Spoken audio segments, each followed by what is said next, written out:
सभी मीडिया बंधुओं को मेरा नमस्कार। और आज 31 अगस्त 2023 को आज हमने नगर निगम में अपने सिविक सेंटर के सभागार में आज हाउस रखा था। और आज की हमारी मीटिंग में हमने बहुत ही महत्वपूर्ण विषयों पर, नगर निगम के जितने भी हमारे महत्वपूर्ण विषय हैं, बेशक वो सफाई व्यवस्था है, हॉर्टिकल्चर है, पार्कों को लेकर है, आवारा जानवरों को लेकर है, स्कूलों को लेकर है, सभी मुद्दों पर बड़ी गंभीर चर्चा हुई। और साथ ही बहुत ही महत्वपूर्ण हमने आज के हाउस में प्रस्ताव लगाए और उन प्रस्तावों को पास किया गया। और कुछ जो प्रस्ताव थे मैं आपसे आज यहाँ पर बताना चाहूँगी आपको।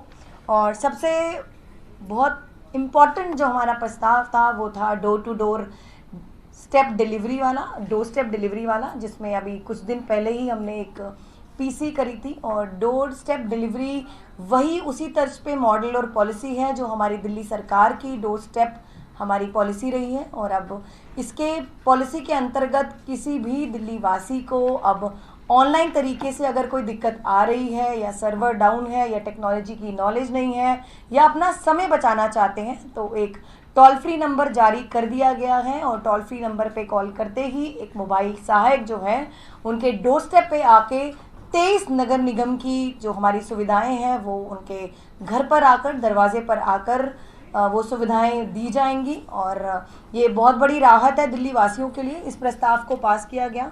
और उसके बाद सबसे अहम जो हमारे पार्षदों को ध्यान में रखते हुए आज हमने एक प्रस्ताव पास किया कि किसी भी पार्षद की अभी कभी भी एक्ट के मुताबिक भी कोई सैलरी नहीं रही है और ना ही हो सकती है।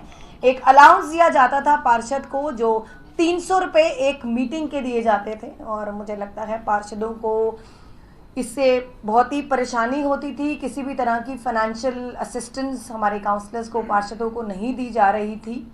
और अब उस अलाउंस को 300 रुपये से बढ़ाकर 25,000 रुपये पर मीटिंग कर दिया गया है। इस प्रस्ताव को हमने पास किया है। और पार्षदों के ऑफिस के बहुत सारे खर्चे होते हैं जो पार्षदों को अपनी जेब से करने पड़ते हैं, तो उन सबको ध्यान में रखते हुए इस प्रस्ताव को आज हाउस में लाया गया और इसको पास किया गया। उसके बाद हरदयाल लाइब्रेरी, जो जैसे हम सब जानते हैं पिछले बहुत महीनों से हरदयाल लाइब्रेरी के जो हमारे जितने भी स्टाफ मेंबर्स हैं, एम्प्लॉयज़ हैं, वो धरने पे बैठे हैं अपनी सैलरी की डिमांड करते हुए। और मुझे लगता है हरदयाल लाइब्रेरी में कुछ चंद महीनों से जो ग्रांट नगर निगम द्वारा हरदयाल लाइब्रेरी को दी गई थी और उसका सदुपयोग नहीं हुआ और उनको सैलरी नहीं मिली। और अब लीगल ओपिनियन लेने के बाद और फाइनेंशियल ओपिनियन लेने के बाद आज हमने जो मैनेजमेंट कमेटी हरदयाल लाइब्रेरी की कॉन्स्टिट्यूट की जाती है उस प्रस्ताव को आज हम हाउस में लाए और उस प्रस्ताव को पास किया गया। और मैं हरदयाल लाइब्रेरी के सभी एम्प्लॉयज़ को ये आश्वासन देती हूँ कि अब मैनेजमेंट कमेटी की गठन का जो प्रस्ताव को पास कर दिया गया है और शीघ्र ही इस कमेटी का गठन होगा। और जो इतने महीनों से जो उनको दिक्कतों का सामना करना पड़ रहा है और लाइब्रेरी के बाहर ही वो इतने महीनों से जो धरने पर बैठे हैं, तो उसको सुलझा दिया गया है। और बहुत जल्द ही सभी के अकाउंट में उनको भी जितनी भी उनके पेंडिंग सैलरी है वो उनको दे दी जाएगी। और पूरी एक हमने कमेटी का गठन किया था, एक वेरिफिकेशन कमेटी, और उनकी रिपोर्ट के हिसाब से ही इस सैलरी जो है उनके अकाउंट में डिस्पर्स की जाएगी। तो आज बहुत सारे ऐसे हमारे प्रस्ताव थे जो आज हम सदन में लाए और उन सभी प्रस्तावों से दिल्ली की जनता को भी राहत मिलेगी और नगर निगम के कर्मचारियों को भी राहत मिलेगी, जो बहुत बड़ी उपलब्धि है, जो इतने महीनों से कर्मचारियों को परेशानियों का सामना करना पड़ा। और दिल्ली की जनता को और कर्मचारियों को मैं आश्वासन देती हूँ, ऐसे ही माननीय मुख्यमंत्री अरविंद केजरीवाल जी के नेतृत्व में और आम आदमी पार्टी की जो नगर निगम की सरकार है उसके अंतर्गत ना दिल्ली वासियों को अब परेशानियों का सामना करना पड़ेगा और साथ ही कर्मचारियों की परेशानियों को भी ध्यान में रखते हुए हर वो कदम उठाया जाएगा जिससे एक बेहतरीन मॉडल नगर निगम को मिलेगा।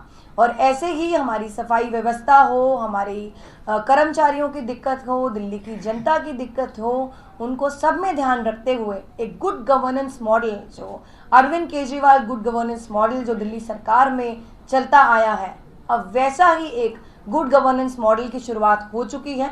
और आने वाले समय में मैं ये भी आपको आश्वासन देती हूँ कि दिल्ली का जो नगर निगम है पूरे देश में सबसे बेहतरीन मॉडल सामने उभर कर आएगा। आप सबको बहुत बहुत धन्यवाद। Thank you so much. किसी के कुछ सवाल है तो आप पूछ सकते हैं। मैम, ये जो सैलरी बढ़ाने का जो प्रस्ताव प्राइवेट मेंबर बिल पास हुआ है, तो अभी आगे की क्या प्रक्रिया रहेगी कि ये कब से लागू होगा और किस तरीके से इसको आप लागू करेंगे? पूर्व में भी ऐसे कई प्रस्ताव पारित हुए हैं, 45,000 रुपये सैलरी देने का प्रस्ताव 2015-16 में हुआ था, तो अब उसकी आप क्या उम्मीद जता रहे कि कैसे लागू कर पाएंगे इसको? देखिए, सबसे पहले तो डीएमसी एक्ट के अकॉर्डिंगली हम लोग किसी भी पार्षद की सैलरी नहीं दे सकते हैं। सैलरी वर्ड हमारा यहाँ यूज़ करना ही मुझे लगता है उचित नहीं है। अलाउंस दिया जाता था जो 300 रुपये पर विजिट कोई मीटिंग का मिलता था, और हमेशा से ही पार्षदों को इस अपने ऑफिस के खर्चे को, अपने ऑफिस में रखे हुए स्टाफ के खर्चे को लेकर, डेटा एंट्री ऑपरेटर्स को लेकर या इंफ्रास्ट्रक्चर को लेकर दिक्कतों का सामना करना पड़ा।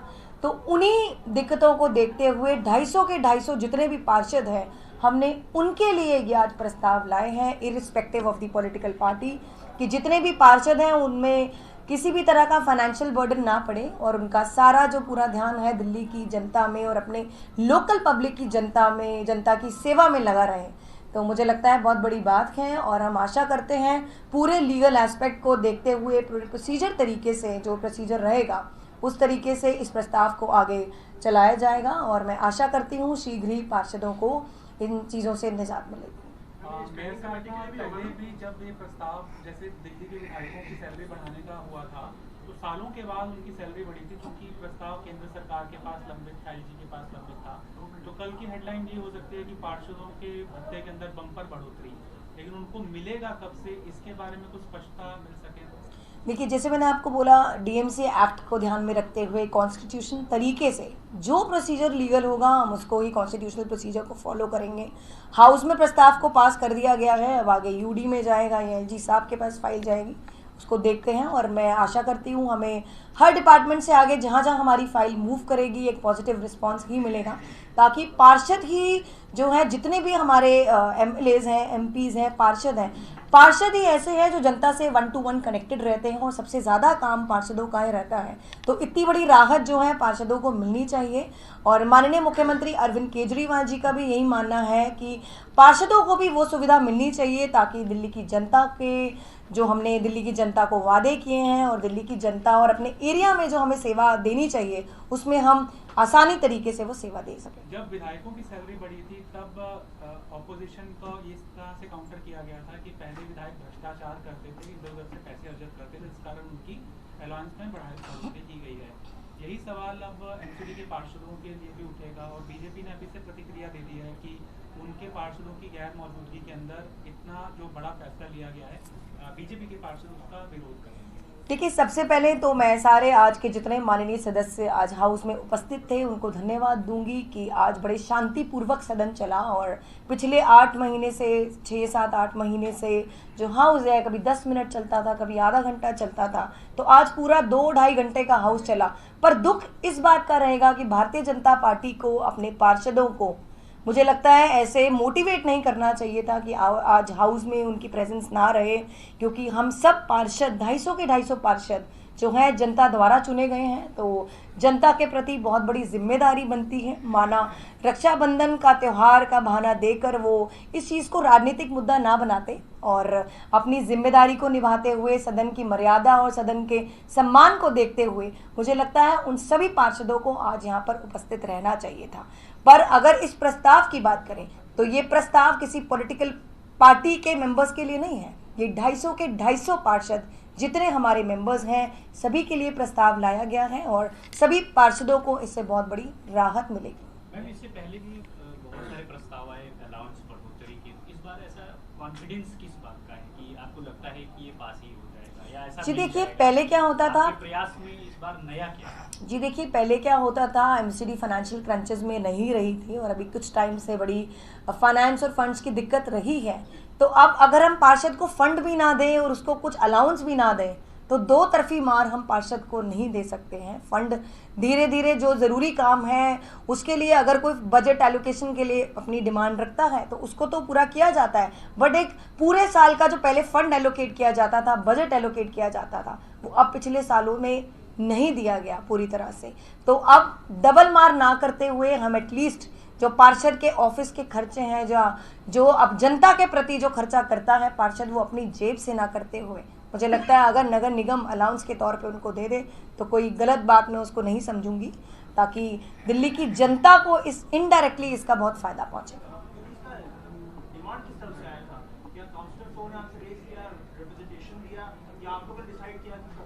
जी देखिए, आप देखिए आज हमने प्राइवेट रेजोल्यूशन लाए और हमारे जो 2 पार्षद हैं उन्होंने इस रेजोल्यूशन को ऑन टेबल प्लेस किया और पार्षदों की मांग को ध्यान में रखते हुए इस प्रस्ताव को आज ऑन टेबल प्लेस किया गया। मैम, कुछ पार्षदों ने ये मुद्दा उठाया कि डेंगू से एक की मौत हो गई, डेंगू के मामले बढ़ रहे, फॉगिंग नहीं हो रही, तो अभी असल स्थिति क्या है? क्योंकि डेंगू की रिपोर्ट निगम पिछले 3 हफ्तों से जारी नहीं कर रहा है, तो अभी स्थिति क्या है? कितने मरीज दिल्ली में डेंगू के हैं और कितनी डेथ हुई है या नहीं? क्योंकि पहले भी बीजेपी ने आरोप लगाया, आज खुद आपके ही सदस्यों ने आरोप मतलब ये बात कही कि एक डेथ हो गई है, तो ये क्या सच्चाई क्या है? क्योंकि लोगों में भ्रम की स्थिति है इस समय। जी देखिए, सबसे पहले डेंगू और मलेरिया के जो केसेस हैं, मुझे लगता है जिस तरह बाढ़ की स्थिति इस बार दिल्ली में रही, तो पहले के प्रति फिर भी कंट्रोल सिचुएशन रही है। और रही बात, बहुत दुख की बात है अगर किसी की डेथ डेंगू की वजह से हुई है, तो मुझे लगता है मैं पूरी दिल्ली की जनता से ये अपील करूँगी कि डेंगू की कोई स्पेशल दवाई तो है नहीं, उसका सबसे बड़ा जो इलाज है वो है टाइमली हम अपना ध्यान रखें। और अगर हमारे 2, 3, 4 दिन तक अगर हमारा फीवर नहीं उतर रहा है तो हम अपना ब्लड टेस्ट कराएं, और अगर प्लेटलेट्स में अगर हमें कमी दिखती है तो टाइमली डॉक्टर के पास जाकर हम अपना इलाज कराएं, खुद को एडमिट कराएं। अगर उसी इलाज में अगर देरी हो जाएगी तो मुझे लगता है, मैं ऐसे चाहती नहीं हूँ कि ऐसे केसेस सामने आए डेथ वाले, और दिल्ली की जनता से ये अपील करती हूँ अपना ध्यान रखें। नगर निगम अपनी जिम्मेदारी निभाता आया है और निभाता रहेगा, और आने वाले टाइम में हम आशा करते हैं कि कम से कम भी डेंगू और मलेरिया के केसेस आएंगे। Thank you so much. Clarity दे दीजिए, 1 लाख रुपए अधिकतम मिलेगा, वो 1 महीने का ब्रैकेट है कि 1 साल का? जी, 1 महीने का। 1 महीने। 1 महीने में अंदर अगर 5 बैठक होती है तो 4 बैठक। हाँ, 4 बैठक का मिलेगा, 5वीं बैठक का नहीं मिलेगा। जी,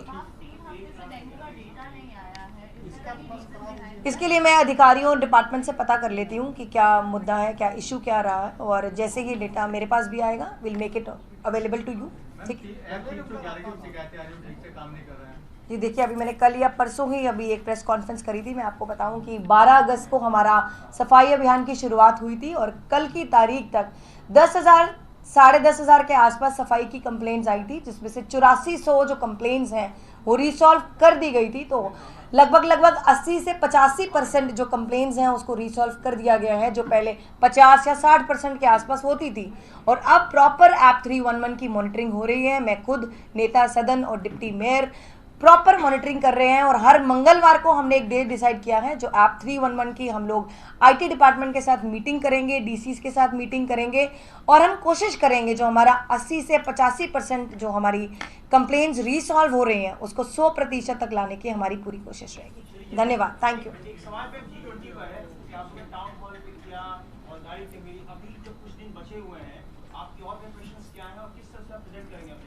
देखिए, नगर निगम की जो G20 को लेके तैयारी रही है, सड़कों का नवीनीकरण, सौंदर्यकरण, हम अभी हमारे जो यूडी मिनिस्टर सौरभ भारद्वाज जी हैं उनके साथ में अभी मिर्ज़ा गालिब की हवेली पर विज़िट किया, चांदनी चौक की गलियों में विज़िट किया, टाउन हॉल पे विज़िट किया।